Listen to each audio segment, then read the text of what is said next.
Hey guys, I'm Greg. Welcome to Gregsbeerreviews today. Let's go see what's in the fridge today, guys.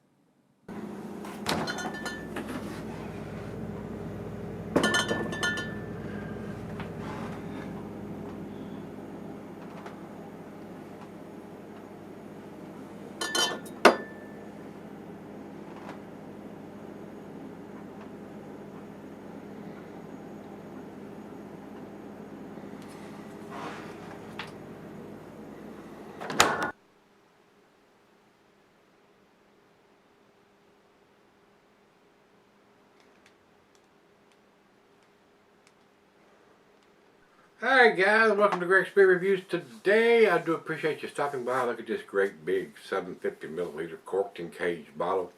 This is Hardywood's barrel aged bourbon barrel GBS gingerbread stout. This is a 2019 edition. This is an 11.5%er according to the label that I have here in front of me.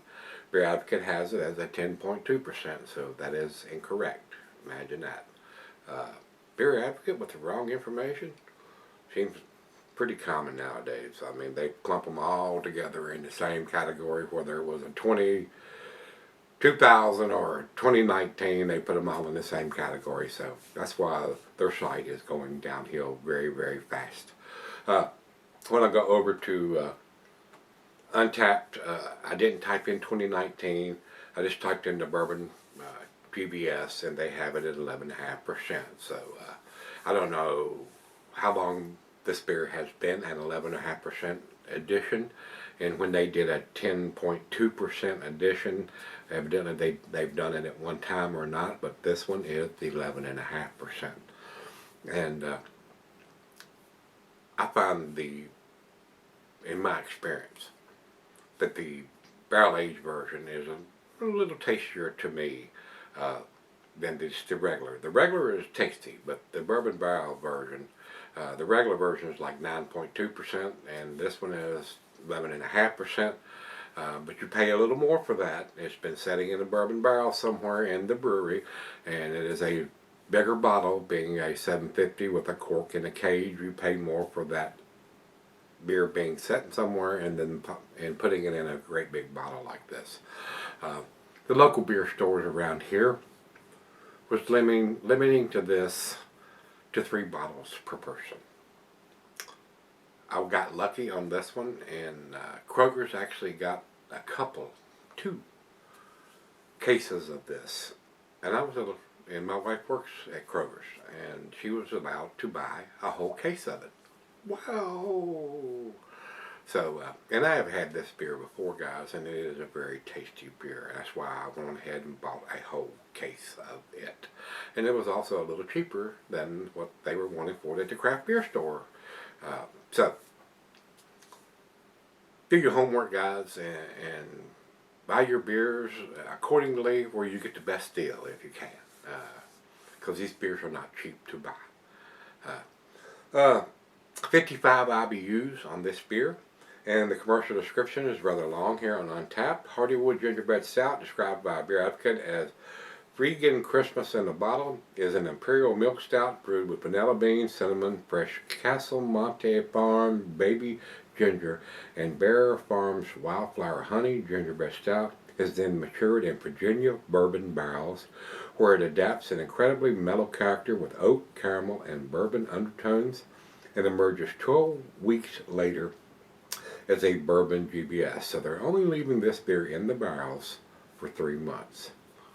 If you're looking for a big bourbon off the chain bourbon notes, probably not so much. They didn't leave it in the barrels long enough.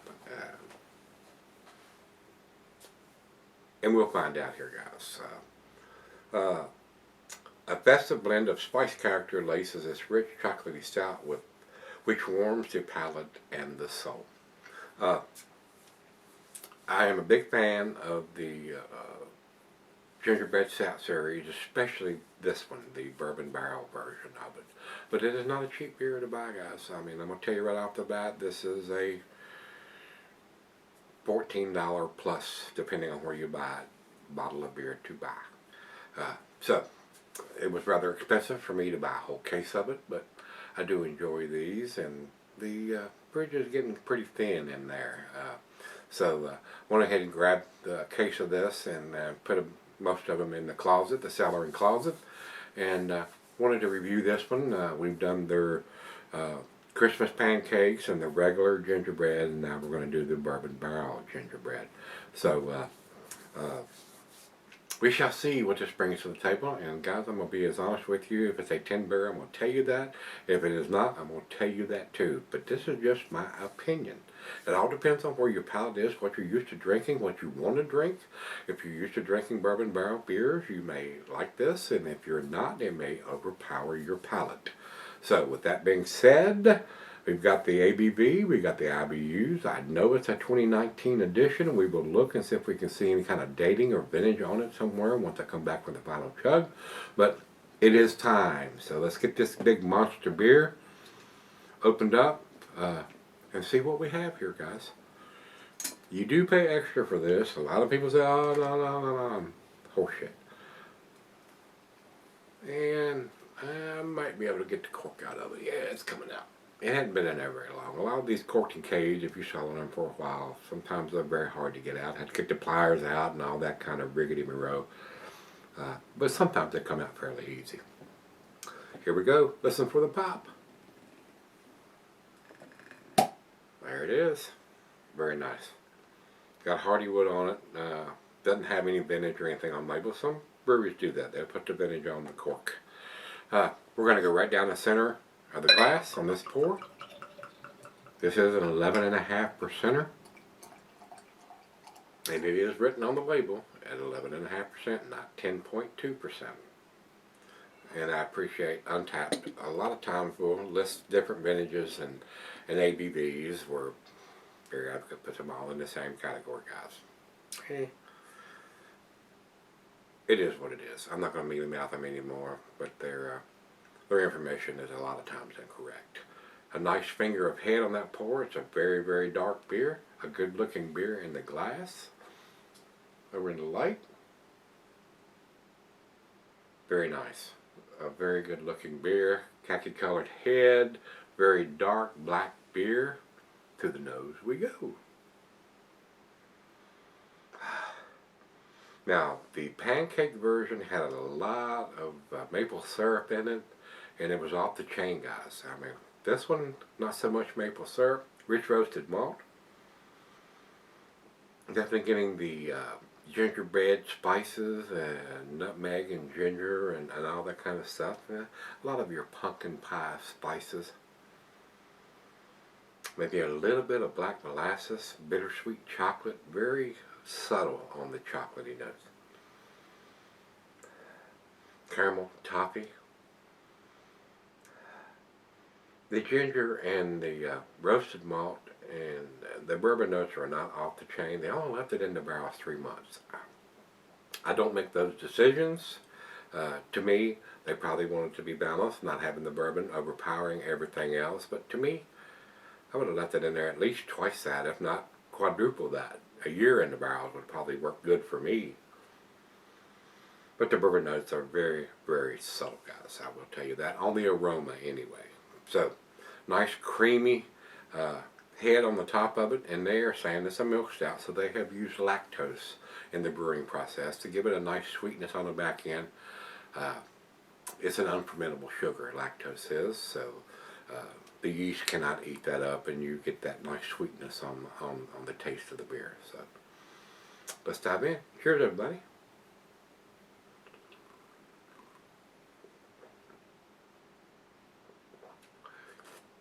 Now on the taste, the roasted malt is there. It does have a very nice sweetness to it. The pumpkin pie spices are there, especially the ginger. And the bourbon notes are very, very subtle. They're there, but they are not overpowering the beer. If you're looking for a big monster bourbon beer, this is not it.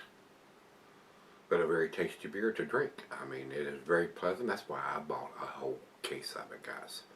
And like I said, the refrigerator's getting kind of thin. I don't have any IPAs or pale ales or double IPAs left. So we're getting into, as you've noticed, probably the last several beer reviews.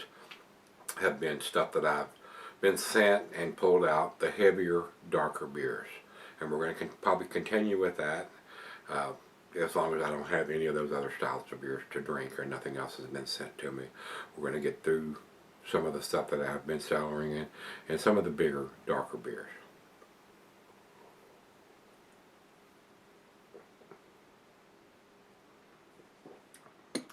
That is a very tasty, pleasant, easy drinking beer for an 11.5%er. Final beer of the evening for me, and a very tasty beer. I enjoy this series of beers from these guys at Hardywood. To my opinion, I wish they'd left it in the bourbon barrels a little longer, so I'd get more prominent notes of that bourbon. But that's probably where they wanted it to be. It all depends. This is not, if you don't like a big bourbon note beer, this would probably be an excellent one if you can get your hands on it. Hardywood doesn't have a massive distribution. It just showed up. They're in Richmond, Virginia, and I'm in here in Salem, right next to Roanoke, Virginia, and they just started showing up here about a year ago. So they don't have a monster distribution, but they do produce very tasty beer, guys. They do. They do them very well. I just wish it had a little more bourbon notes to me. Just to me. If I'm spending $14 for a bottle of beer and it says bourbon barrel, I want to be able to taste that fairly prominent. And this one's a little lackluster in that aspect. So, with that being said, it's still a very tasty beer. Very well balanced. Nothing's overpowering anything else. A very nicely done beer. So, let me sip on this, pour her a glass, and we'll come back and give this one a final grade, guys. Hey guys, I'm back.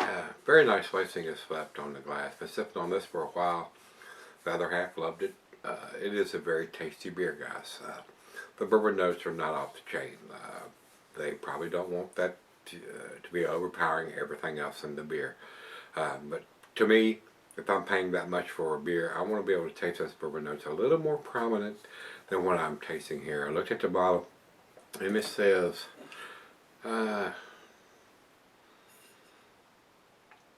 10/7/19 on it. So this is a little bit, about 5 weeks in the bottle. Very tasty beer. I'm a big fan of this beer, or the Gingerbread Stout series, whether it's bourbon barrel or whatever. Very tasty. But the bourbon notes are a little lackluster to me for what you have to pay for this beer. And they're only leaving in the barrels for like 3 months. And again, I want to be able to taste that a little more prominent than when I'm tasting this beer for what it costs and it's setting in those. And more than likely they put it in a first run barrel, which means it's not had beer in it before, but they're only leaving it in there for 3 months. Just my opinion, I want to taste a little bit more bourbon notes than what I'm getting on this, especially for the price of the beer and the ABV of the beer. I want to taste those bourbon notes a little more prominent than what I am on this one. So it is a very, very tasty beer, a great final beer of the evening, which it is for me, but it's not a 10 beer to me, being a bourbon barrel beer. There are a lot better bourbon barrel beers than this one, but again, it's probably where they want it to be, not having the bourbon overpowering everything else. So you gotta take that into aspect of having a balanced beer. So it is a very, very balanced beer. Final chug. Very pleasant aroma, nice sweetness. Alcohol is well hidden, but the bourbon notes are just a little lackluster to me. Just my opinion.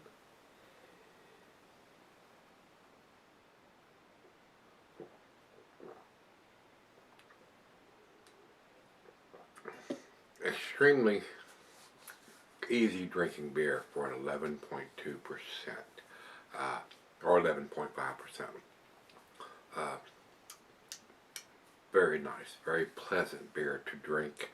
I don't think it's a 10 beer, and if you say, oh my God, that's the best thing I ever tasted, I would not argue with that. To me, guys, it is an A beer because I'm not getting the bourbon notes that I would like to taste in my opinion, I keep saying that, my opinion, if you're looking for a big bourbon barrel tasting beer, this is not it.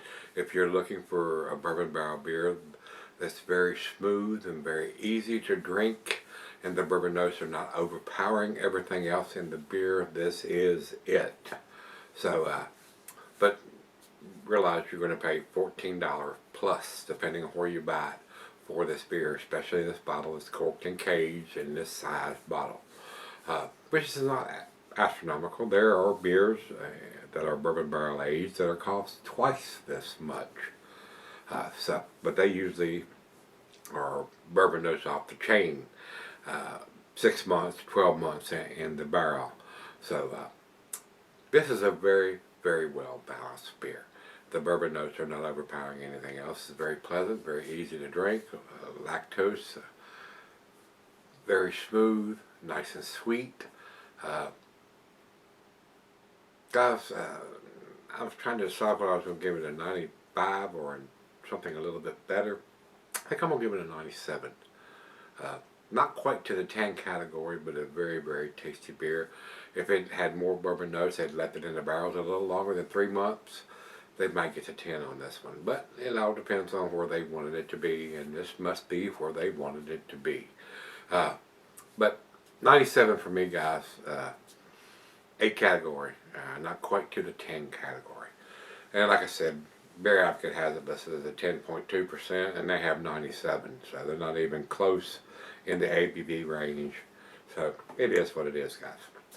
Over to Untapped, they have all the right information on this particular one, and they have it at 4.34, which is again in their A category. I would agree with that. It's an A category beer to me. It is very tasty, worth picking up if you can get your hands on it. It's very smooth, easy drinking, a great final beer of the evening for me, which it is. So if you've had the 2019 edition of the Bourbon GBS from Hardywood Park Craft Brewery, let me know what you think. Till we meet again, let's go see what's in the fridge.